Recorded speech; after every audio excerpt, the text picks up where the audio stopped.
So you're going to notice today that in a lot of our receptive drills and even some of our expressive drills that we're going to go over, we use a prompting system where the child gets to have an independent attempt at completing a task. And then if they get it incorrect, the next time they attempt the task, we're going to prompt them to make sure that they have the correct response.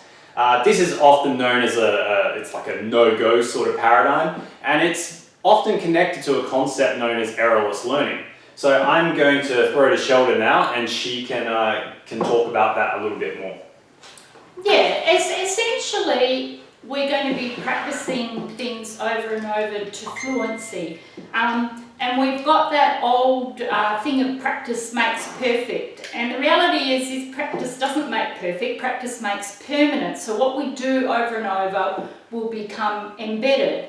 And the saying should be perfect practice makes perfect. And in line with that, if our child genuinely doesn't know how to do something, we have to help them to get it right the next time. So they're practicing it, or so they're not performing it incorrectly the majority of the times. They're practicing it, doing it correctly most of the times, and so they'll improve much more quickly.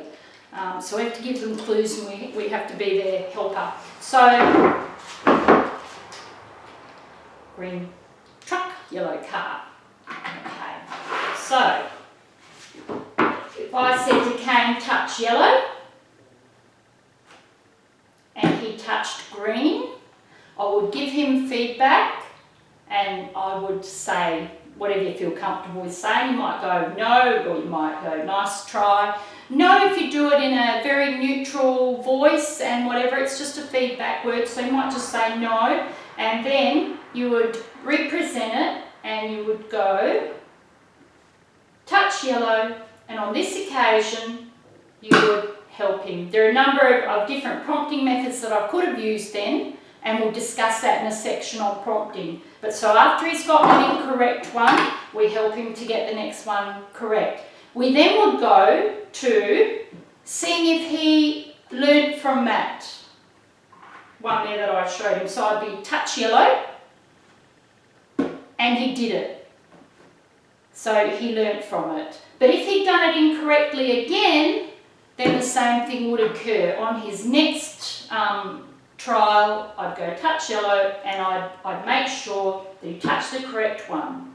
Now when he did so, I would praise him for it, and I would reinforce him, because when a child doesn't know how to do something, we reward any attempt that they make at all. And that's probably about it. Yep. If a child genuinely is struggling with any of these skills that we're going over today, rewarding compliance is really important, because you can't expect them to get it if they don't know. And if they're complying with you and they're engaging with you, the longer they're doing that, they're going to learn. They're going to learn if they're really engaging and complying with you. It might take a number of repetitions until you get there, but they'll get there. And it's a really powerful thing when you're working with the children. A lot of them avoid things or are afraid to do things because they don't want to get it wrong. And if you can be on their team and show that you're always going to be there on their side and you're always going to help them to get something correct, they usually see their attitude really turning around, and then they're quite cheerful to make attempts and become braver about what they're doing.